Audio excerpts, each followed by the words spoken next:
Brought to you by Steve Trueblue in Sydney. Evil is often difficult to define. One simple definition of evil is preventing another human group from thriving. Here is what must surely be that quintessential evil, turned into an art form, and pseudo-religion, and raison d'etre, by generations of Zionist psychopaths, produced by selective inbreeding over millennia. Actually proven by modern-day geneticists. Headline: Winston Churchill said this, on February 8, 1920, in a London newspaper.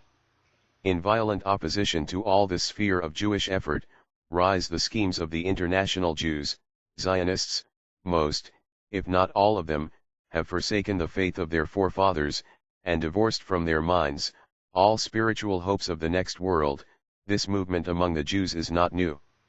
From the days of Spartacus Weishaupt to those of Karl Marx, and down to Trotsky, Russia, Bela Kun, Hungary, Rosa Luxemburg, Germany, and Emma Goldman, United States, this worldwide conspiracy for the overthrow of civilization and for the reconstitution of society, on the basis of arrested development, of envious malevolence, and impossible equality, has been steadily growing, and now at last this band of extraordinary personalities from the underworld of the great cities of Europe and America, have gripped the Russian people by the hair of their heads, and have become practically the undisputed masters of that enormous empire. There is no need to exaggerate the part played in the creation of Bolshevism and in the actual bringing about of the Russian Revolution by these international and for the most part, atheist Jews. Hitler will have no war, does not want war, but we will force it on him, not this year, but soon. Emil Ludwig Kohn in Les Annales, June, 1934, also quoted in his book The New Holy Alliance. We Jews are going to bring a war on Germany. David A. Brown, National Chairman, United Jewish Campaign, 1934. We have exterminated the property owners in Russia. We are going to do the same thing in Europe and America.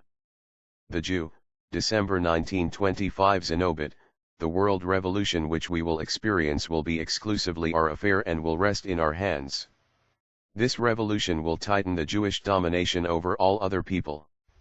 L. E. Popoljiev, February 8, 1919. Israel won the war, that is, World War I, we made it, we thrived on it, we profited from it. It was our supreme revenge on Christianity. The Jewish ambassador from Austria, to London, Count Mensdorff, 1918. As Napoleon said, of the Jews, they have a creed that blesses their misdeeds and thievings. The United Nations is nothing but a trapdoor to the Red World's immense concentration camp. We pretty much control the UN. Harold Wallace Rosenthal, Jew.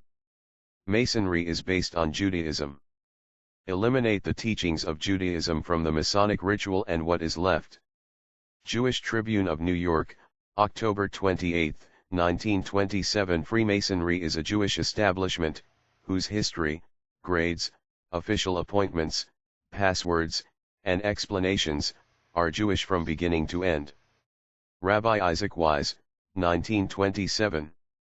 The Jewish people as a whole will be its own Messiah.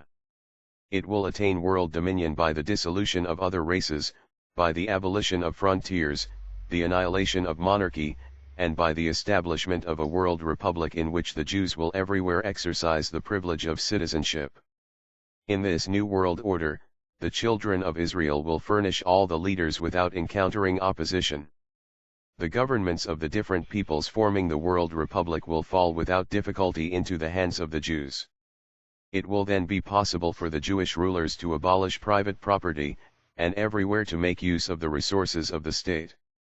Thus will the promise of the Talmud be fulfilled, in which is said that when the Messianic time is come, the Jews will have all the property of the whole world in their hands. Baruch Levy, in a letter to Karl Marx, published in La Revue de Paris, pg 572, June 1, 1928. So, dear Gentile reader, is that clear enough for you? Does it explain the influx of Muslim invaders into Europe, the dissolution of other races and the abolition of borders, Zionists have infiltrated Euro governments, and Jewish fake aid organizations are shoehorning millions of destructive fake refugees into Europe. Zionists like billionaire George Soros. So now you can see pure evil, selectively bred, grown and nurtured over millennia, by a handful of Zionist psychopaths since biblical times. They stand condemned by virtually every historic ruler and statesman and monarch since Roman times, right down to Winston Churchill. Video linked below. Thrown out of 45 countries, because their pernicious culture is toxic to all others, and no matter how tolerant the other society is, they will ultimately be spat out, which they mistakenly and criminally, always call anti-Semitism, without which, they could not survive. Fear and hate are the dominant drivers of the Zionist internationalists. What Churchill called, arrested development, which includes their natural criminal tendency to insist, that their self-caused tribulations, are always the fault of defects in others, namely anti-Semitism, wherever they go. The next playlist video lists the severe criticisms by leaders worldwide since Roman times. They can't all be wrong.